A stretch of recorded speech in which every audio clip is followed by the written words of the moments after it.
खबर यवतमाल से है, जहां कीचड़ भरे रास्ते की मरम्मत कर स्पीड ब्रेकर लगाए जाने की मांग उठ रही है। स्वर्गीय बाला साहब ठाकरे चौक से संविधान चौक तक मुख्य सड़क पर भारी मात्रा में यातायात रहता है। इस सड़क पर कीचड़ जमा होने के कारण सड़क पर फिसलन हो गई है। सड़क के दोनों किनारों पर नाली का निर्माण हो गया है, जिससे किनारे की मिट्टी सड़क पर आकर भारी कीचड़ बन गई है। इस सड़क से गुजरते समय कई दोपहिया वाहन फिसलकर दुर्घटनाग्रस्त हो रहे हैं। इसी सड़क के सैकड़ों छात्र छात्राएं रोजाना आना जाना करते हैं। इस मार्ग के पास स्थित स्वामी पेंडिस गुरुजी school, MCC English medium school, स्वर्गीय गुलाब सिंह ठाकुर प्राथमिक शाला, पुराने बस स्टैंड चौक और नए बस स्टैंड चौक जैसे महत्वपूर्ण स्थान हैं। इन स्थानों पर स्पीड ब्रेकर लगाना अत्यंत आवश्यक है। वर्तमान में सड़क पर स्पीड ब्रेकर नहीं होने के कारण बार बार तेज रफ्तार वाहनों की वजह से दुर्घटनाएं हो रही हैं और जनहानि भी हो चुकी है।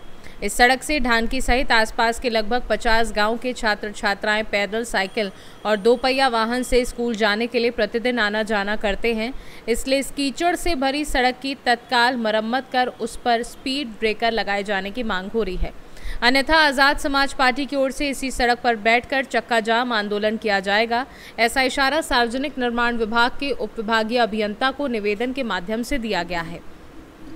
इस दौरान आज़ाद समाज पार्टी के जिलाध्यक्ष प्रशांत उर्फ जॉन्टी विनकरे, जिला महासचिव संतोष जोगदंडे, तालुका अध्यक्ष देवानंद पाईकराव आदि लोग उपस्थित थे। आपले उप अभियंता यांच्या प्रतिक्रिया, खोदकामामध्ये जी माती निघालेली आहे ती माती बाजूला टाकण्यासाठी कंत्राटदाराला यापूर्वी सूचना दिलेल्या आहेत आणि तसं काम चालू आहे।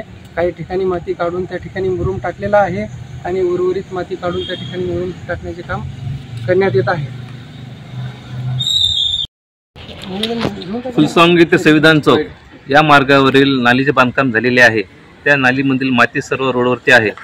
त्या मातीमुळे बरेचसे अपघात झालेले आहे। भविष्यामध्ये जीवितहानी होऊ शकते। याबद्दल समाज आझाद पार्टीचे विनकरे आपल्याशी प्रतिक्रिया देणार आहेत। आपण प्रतिक्रिया ऐकूया।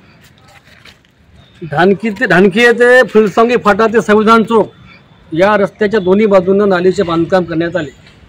सदर बांधकाम करताना सदर ठेकेदाराने जी माती आहे निघालेली ती रस्त्यावर ठेवल्यामुळे या पावसाळ्यामध्ये रस्त्यावर चिखल साचून घसरगुंडी तयार होऊन अपघाताचे प्रमाण वाढलेले आहे। सदर डिपार्टमेंटला वारंवार सूचना देऊनही कुठल्या प्रकारची कारवाई करत नसल्यामुळे आज आझाद समाज पार्टीच्या वतीने माननीय खसावत साहेब ज्यांच्या अंडरमध्ये हा एरिया येतो त्यांना आम्ही निवेदन देत आहोत। सदर रस्त्याचा चिखल त्वरित जर नाही उचलला, दुसरी मागणी आहे याच रस्त्यावर गतिरोधक बसवणे अत्यंत गरजेचे आहे। रस्त्याच्या बाजूला 3 शाळा आहेत। शाळेचे विद्यार्थी मोठ्या प्रमाणात रस्त्यावर थांबतात। भरधाव वेगाने अनेक वेळा या ठिकाणी अपघात झालेले आहेत। मध्यंतरी एकाला आपला जीव गमावा लागला होता। सदर रस्त्यामध्ये संबंधित डिपार्टमेंटने गतिरोधक टाकून हे आमच्या मागण्या त्वरित मान्य कराव्यात, अन्यथा 8 दिवसाच्या नंतर आम्ही सदर रस्त्यावर बसून चक्काजाम आंदोलन करू, याची या डिपार्टमेंटने दक्षता घ्यावी। समाज आझाद पार्टीचे जिल्हा महासचिव संतोष जोगदंडे यांची आपण प्रतिक्रिया घेऊया। आझाद समाज पार्टीच्या वतीने या ठिकाणी उमरखेड येथील सार्वजनिक बांधकाम उपविभागामध्ये आम्ही विविध प्रकारचे निवेदन दिलेले आहेत। उमरखेड ते ढानकी जो नुकताच झालेला रस्ता आहे त्या रस्त्यावर दोन्ही बाजूने नाल्या खोदल्या आणि खोदलेल्या नाल्याचा पूर्णपणे चिखल त्या रस्त्यावर साचलेला आहे आणि त्या चिखलामुळे अनेक वाहन घसरून खाली पडत आहेत। त्या ठिकाणी मोठा अपघात होऊ शकते, म्हणून ते सदरची जी माती जी आहे ती माती तात्काळ उचलण्यात यावी आणि त्या रस्त्यावर तात्काळ गतिरोधक निर्माण करण्यात यावे, अशा स्वरूपाचं निवेदन दिलेलं आहे। तर दुसरा विषय असा आहे की मुळावा ते उमरखेड जो रस्ता आहे सार्वजनिक बांधकाम विभागाच्या अंडरमध्ये रस्ता आहे, तो रस्ता हातला फाट्यापासून पार भांबरखेडा फाट्यापर्यंत पूर्ण त्या रस्त्यावर खड्डे झालेले आहेत। रस्ता पूर्णपणे नस्तनाबूत झालेला आहे।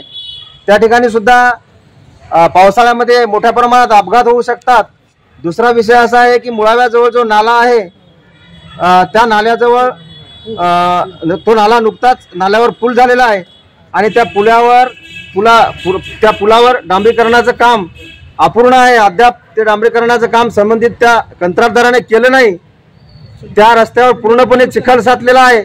अनेक बातम्या सुद्धा लागलेल्या आहेत, परंतु बांधकाम विभाग त्या गोष्टीची दखल घेत नाही, त्या संबंधित कंत्राटदाराची चौकशी करावी, त्याला काम करण्यासाठी मजबूर करावे, अन्यथा आझाद समाज पार्टीच्या वतीने रास्ता रोको आंदोलन करण्यात येईल असा इशारा आम्ही या ठिकाणी देत आहोत। धन्यवाद।